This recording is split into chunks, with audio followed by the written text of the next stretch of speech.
कि आप यही बोलो कि नहीं मुझे परम शांति ही सोचना है, बार बार यही सोचना जब किसी को ज्ञान होता है कि मुझे परम शांति बोलने से ही परम शांति मिलने वाली है है। और विनाश कहने से विनाश मिलने वाला है, थियरी ऑफ कर्म है। ठीक है। जैसा सोचोगे ऐसे पाओगे। ठीक है। हाँ, तो जब ज्ञान आता है तो भी आत्मा में मन को कंट्रोल करने की शक्ति नहीं आती, क्योंकि मन ऐसा है ना, बेलगाम घोड़ा है।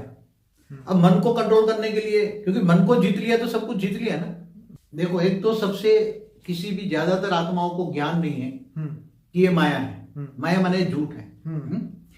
कॉमन सी बातें नहीं है, बात बात में वायुमंडल ही तमो प्रधान है। क्या है? ठीक है। आज की सभी आत्माओं का स्टेज तमो प्रधान बन गया है। आत्मा सतो रजो से तमो प्रधान बन गई है। ठीक है। जब सतयुग में सतो थी आत्मा, तब उसकी सोच अच्छी थी। तो इसका मतलब क्या सतयुग में भी कर्म बनते थे? तो सतयुग में सोच तो होती थी ना, कोई बिना सोच वाला सतयुग था। ओके।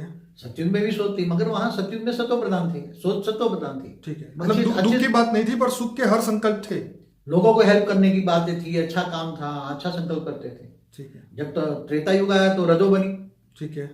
और जैसे द्वापर में आया तो बस तमो प्रधान बनती गई, क्योंकि द्वापर से लड़ाई झगड़े हुए ना। तो आप क्या, तो मनुष्य ये कर सकता है कि तमो प्रधान दुनिया में कलयुग में बैठ के सतयुग के संकल्प अभी बैठ के कर सकता है? क्या उसके वश में है या नहीं?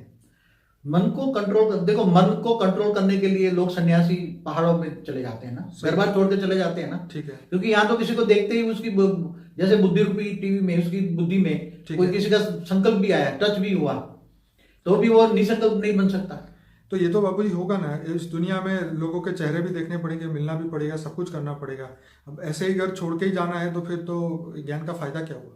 मगर जो ज्ञानी पुरुष हैं, जो गीता में ज्ञान बताया, कर्म योगी बनकर जो बिताता है ना, भीड़ में अकेला रहना ही तो सबसे बड़ा परिश्रम है। तो भीड़ में अकेला कौन रह सकता है? ज्ञानी पुरुष। ठीक है।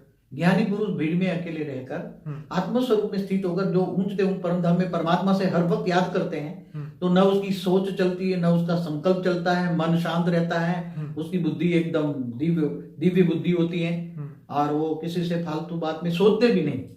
सोचने के लिए भी सोचते हैं लोग। क्या आपने कई बार कहा है कि जब कुछ भी काम ना हो तो निसंकल्प रहो। हाँ, तो निसंकल्प कल्प रहेगा जब मन को तुमने बुद्धि, तुम्हारी मन कहाँ लगा दिया? परमात्मा में। ठीक है। तो परमात्मा में ऊंचते ऊंच परम धाम में मन चला गया और तुम खुद आत्मस्वरूप में हो। क्या तो आत्मस्वरूप में हो तो तुम्हारी स्टेज क्या बन जाएगी? देखते हुए नहीं देखते हो, तुम्हारे सामने कोई भी आ जाए, कोई बंदूक लेके भी मारने आ जाए तुम्हें, तुम्हारा कर्म सामने आया कि कोई बंदूक मारने लेके आ गया, मगर तुम उसको एक ऐसे ही, तुम्हें ज्ञान हो जाएगा मुझे मेरा कर्म सामने आया है, मगर वो तुम आत्मस्वरूप में हो तो भयभीत नहीं होते, तो क्या निर्भय हो जाते, वो कुछ नहीं कर पाए।